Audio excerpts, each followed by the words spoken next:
There's nothing we could have done for them. We're all grateful, boss.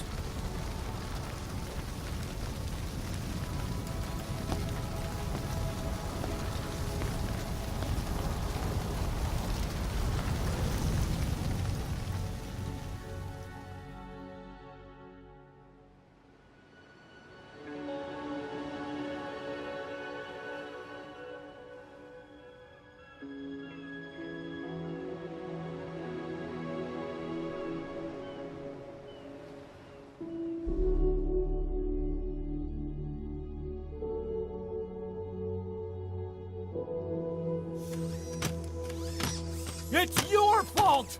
They're dead because of you! What? He's right. I killed him with my own hands. They were on your side! I'm on your side! And you turned them all to ashes!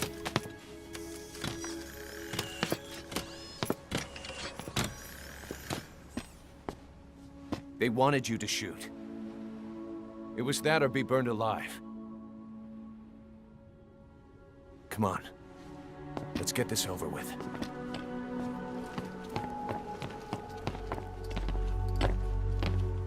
Wait.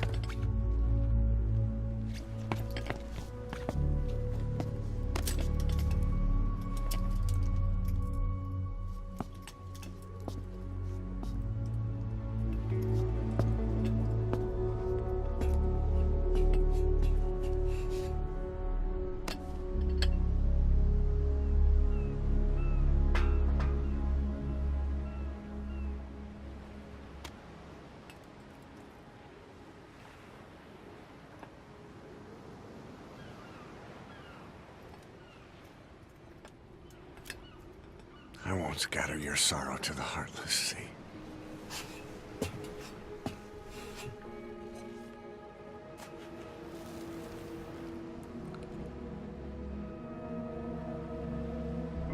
I will always be with you. Plant your roots in me.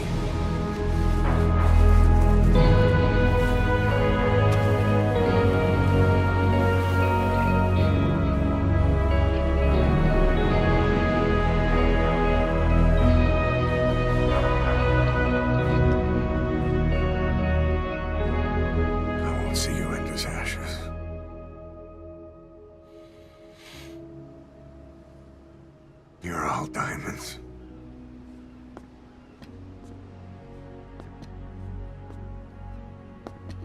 We're not burying them at sea.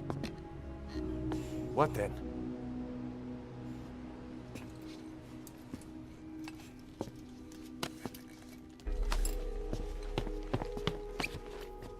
We'll make diamonds from their ashes.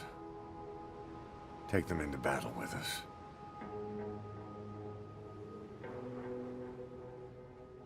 A shining light to our brothers in arms, even in death.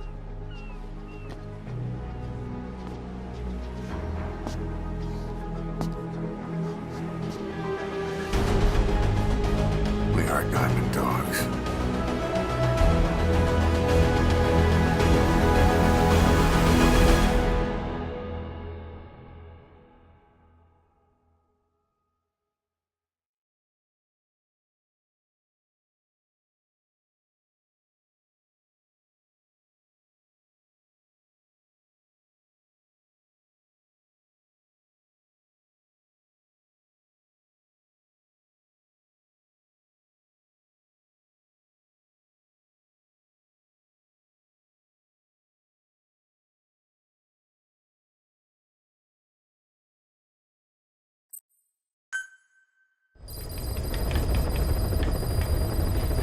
Boss, I don't know how you do it.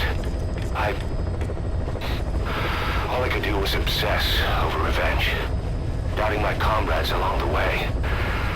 But even after all we've accomplished, the phantom pain never let up. If anything, it just got worse. But you understood that from the start, didn't you? From the moment you opened your eyes in that hospital, you knew it wouldn't go away. That you've been fighting the pain and confronting your phantoms the whole time. Knowing full well the battle would never end, not till the day you die. I respect that now. knowledge, Big Boss.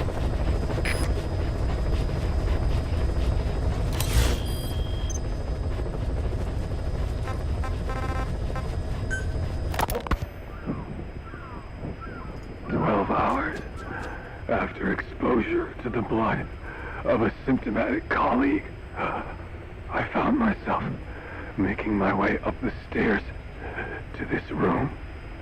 And I am not alone. Everyone who's infected, we've all come up here wanting to get outside. I know full well I mustn't leave, given the possibility I'm infected. Yet, I can't contain this urge I feel inside me, like the alcoholic who tries to make any excuse for one more drink. Every step I took up those stairs filled me with this sense of bliss.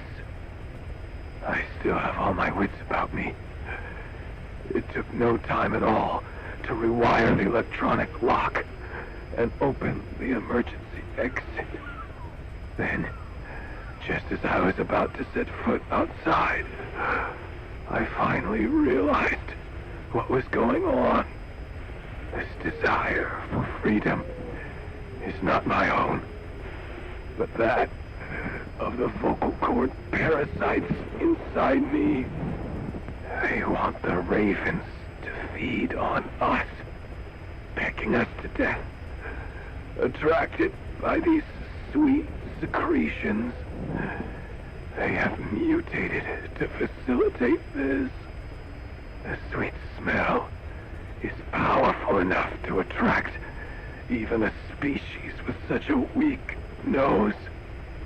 So, before the parasites take complete control, I must. Most of the staff in here are already infected. At least, everyone I've looked at is. Infection with this parasite causes a high fever in the pharynx. I have modified a pair of night vision goggles to react only to this temperature range. With these goggles, you can identify who is infected. Other infected will, like me, feel compelled to make it outside. If the ravens get their meal, they'll head for land next. That cannot be allowed to happen.